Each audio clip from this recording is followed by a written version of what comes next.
ถ้าพอหรือแม่ติดเชื้อ HIV เนาะแล้วมีลูกคันลูกขึ้นมานี้มีโอกาสติดเชื้อ HIV บ่สำหรับน้องเองว่ามีเสื้อเป็นยังคือคิดว่ามีเชื้อพ่อแม่ก็มีดิเพราะว่าถ้าพ่อแม่บ่มีตัวลูกเกิดมาก็อาจจะบ่มีเสื้อเมื่อกี้นี่ได้ยินว่าน้องเว้าว่าอันคันพ่อแม่มีเสื้อลูกก็สิติดเสื้อนำเป็นบ่แม่นเดี๋ยวสิมาเว้าให้ฟังเนาะเดี๋ยวเฮามาทำความเข้าใจกันใหม่คันแม่นว่าณปัจจุบันนี้นะพ่อแม่มีเสื้อเนาะ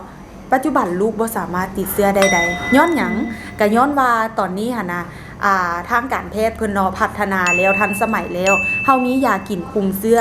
ก็คือคันพ่อมีเสื้อแม่มีเสื้อก่อนเพิ่นจะถือผาเพิ่นเข้าไปปรึกษาหมอเพิ่นกินยาต้านไวรัส HIV นี่นะกินคุมก่อน3เดือนก็บ่สามารถส่งเสื้อนี่หาลูกได้เพราะฉะนั้นแล้วผู้ติดเชื้อ HIV ของเฮานะปัจจุบันเนาะสามารถเอาลูกได้ถึงว่าพ่อแม่นะจะมีเสื้อลูกเกิดมาก็บ่มีย้อนว่าเพิ่นกินยาป้องกันแล้วโอเคคันซั่นเดี๋ยวขอเปิดวาร์ปได้บ่ได้